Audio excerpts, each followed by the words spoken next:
ये कहानी है 64 योगिनी टेम्पल की।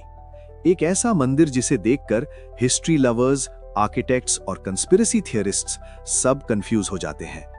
सीन बदलता है और हम पहुंचते हैं 9th सेंचुरी के भारत में। कहते हैं कि इस मंदिर को कलाचुरी रूलर्स के टाइम पर बनाया गया था।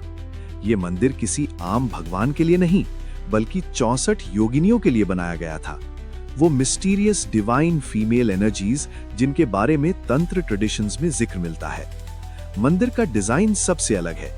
कोई शिखर नहीं, कोई बंद दरवाजा नहीं, बल्कि एक खुला गोलाकार कोर्टयार्ड जिसके चारों तरफ छोटे छोटे 64 चेंबर्स बने हुए हैं। हर चेंबर में एक योगिनी की मूर्ति हुआ करती थी। लेकिन असली मिस्ट्री यहां से शुरू होती है।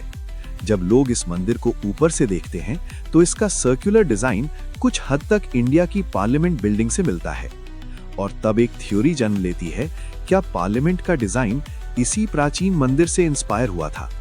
सीन फिर से बदलता है और वक्त आ जाता है 20th सेंचुरी का, जब ब्रिटिश आर्किटेक्ट एडविन लुटियंस और हर्बर्ट बेकर इंडिया की पार्लियामेंट बिल्डिंग डिजाइन कर रहे थे। ऑफिशियल रिकॉर्ड्स कहते हैं कि पार्लियामेंट का डिजाइन रोमन कॉलिजियम और क्लासिकल यूरोपियन आर्किटेक्चर से इंस्पायर था।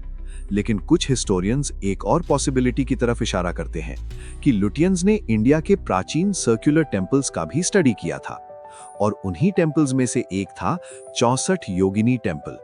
लेकिन ये सिर्फ थियरी है, इसका कोई सॉलिड प्रूफ आज तक नहीं मिला। फिर भी जब कोई इस मंदिर के बीच खड़ा होता है और उस परफेक्ट सर्कल को देखते हुए आसमान की तरफ नजर उठाता है, तो एक अजीब सी फीलिंग होती है, जैसे ये जगह सिर्फ एक मंदिर नहीं, बल्कि एक एंशिएंट डिजाइन सीक्रेट हो। ऐसा सीक्रेट जो शायद 1000 साल पहले के आर्किटेक्ट्स जानते थे। और शायद इसीलिए आज भी लोग सोचते हैं, क्या भारत की सबसे पावरफुल पॉलिटिकल बिल्डिंग का डिजाइन एक प्राचीन तंत्र मंदिर से जुड़ा हुआ हो सकता है, या फिर ये सब सिर्फ हमारी इमेजिनेशन का खेल है? सच क्या है, ये शायद हिस्ट्री के पन्नों में कहीं छुप चुका है। लेकिन एक बात जरूर है, 64 योगिनी टेम्पल सिर्फ पत्थर का बना एक पुराना मंदिर नहीं, बल्कि एक ऐसी पहेली है जो आज भी हमारे सामने खड़ी है, बिल्कुल उसी गोलाकार रूप में, जैसे कोई एंशिएंट सीक्रेट हमें चुपचाप देख रहा हो।